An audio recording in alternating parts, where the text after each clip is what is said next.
Samajwadi party को जैसे आज के क्षेत्र में लोकसभा चुनाव में आपकी जो कार्यनीति चल रही है उससे आपको क्या महसूस हो रहा है कि कितने हद तक वो आपको क्षति पहुंचाएगी या आप उन्हें क्षति पहुंचाएंगे? नहीं, हम किसे क्षति पहुंचाएंगे मैं नहीं समझ पाए।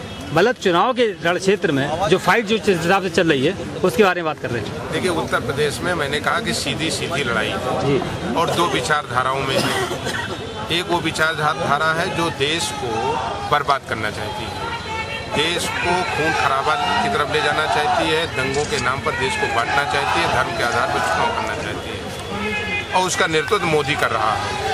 और दूसरी तरफ माननीय मुलायम सिंह यादव जी हम सबके नेता हैं जो इस देश को बचाने के लिए, देश को आगे ले जाने के लिए, किसानों को उनका सम्मान और उनका अधिकार दिलाने के लिए, नौजवानों को रोजगार देने के लिए लड़ाई लड़ रहे हैं और देश को बचाने के लिए अपना खून भी देने को तैयार है। इन दो विचारधाराओं के बीच में लड़ाई है।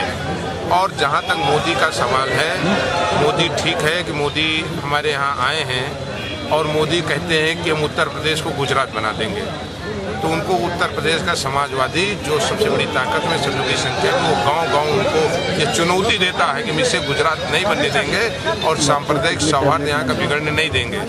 जहाँ तक विकास का सवाल है, मोदी जी को अभी कई जन्म लेना होगा उत्तर प्रदेश के मुख्यमंत्री आदरणीय अखिलेश यादव की तर्ज पर विकास करने के लिए। और जहाँ तक इस लोकसभा चुनाव का सवाल है, लोकसभा के चुनाव में माननीय नेताजी के साथ आज आपने देखा कि कितनी बड़ी संख्या में प्रबुद्ध समाज के लोग 20,000 से ज़्यादा बड़ी संख्या में बुंदेलखंड में आज ये हमारी पहली रैली है। तो इस बुंदेलखंड की पहली रैली से हमने आज शुरुआत किया है जो 30 मार्च तक हम प्रदेश के लगभग 20 जिलों में जाएंगे। आप जिस स्थान पर माधोगढ़ में आए, यहाँ की सबसे बड़ी समस्या जो मांग जो रखी गई है यहाँ की पचनता वाली, तो उसके लिए आप क्या? मैं समझता हूँ कि वो यहाँ के लोगों की मांग नहीं है, वो यहाँ की सांस्कृतिक धरोहर है जी और सांस्कृतिक संपदा है।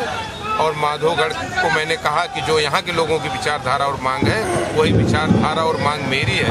और जब सरकार और जनता की हमारी आगे की रणनीति यही है। आज हमने पहला ये प्रबुद्ध रैली हमने यहाँ से शुरू किया है बुंदेलखंड के जालौन के माधोगढ़ से। तो ये रैली पूरे प्रदेश में 30 मार्च तक प्रथम चरण में चलेगी जिसमें 20 जिले हम करेंगे। और जिस तरीके से आज प्रबुद्ध जन यहाँ पर इकट्ठा हुए हैं ये अपने आप में घोतक है कि यहाँ मोदी फेल होंगे और यहाँ केवल मुलायम सिंह यादव और अखिलेश यादव पास होंगे।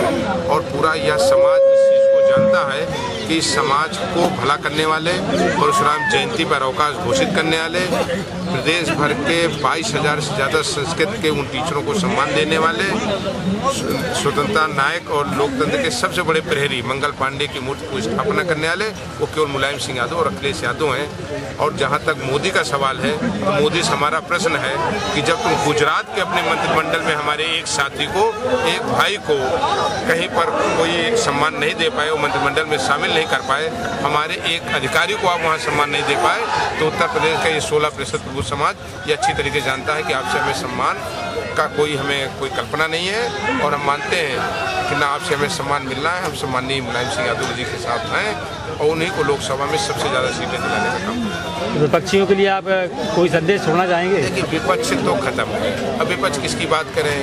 एक तो कोमा में है और एक लोग हैं जो बात कर रहे हैं, बड़ी बड़ी रैलियां कर रहे हैं। उनकी ये स्थिति ये है कि अभी उन्होंने, मैं एकदम आपको सही ये बता रहा हूँ कि उन्होंने समाजवादी पार्टी के एक नेताओं से, उनके एक बड़े नेता ने हमारे एक साथी से पूछा कि 3 जिलों में प्रत्याशी बता दीजिए जो बड़ी बड़ी रैली कर रहे हैं गुजरात से आके। जी, जो बेचारे प्रत्याशी ढूंढ रहे हैं और दूसरे के दलों के लोगों से कह रहे हैं कि हमारी नाक फंसी हुई है, प्रत्याशी दे दीजिए मांगा जा रहा, तो जिनको प्रत्याशी नहीं मिल रहा वो चुनाव क्या लड़ेंगे ये आप खुद ही महसूस कर सकते हैं।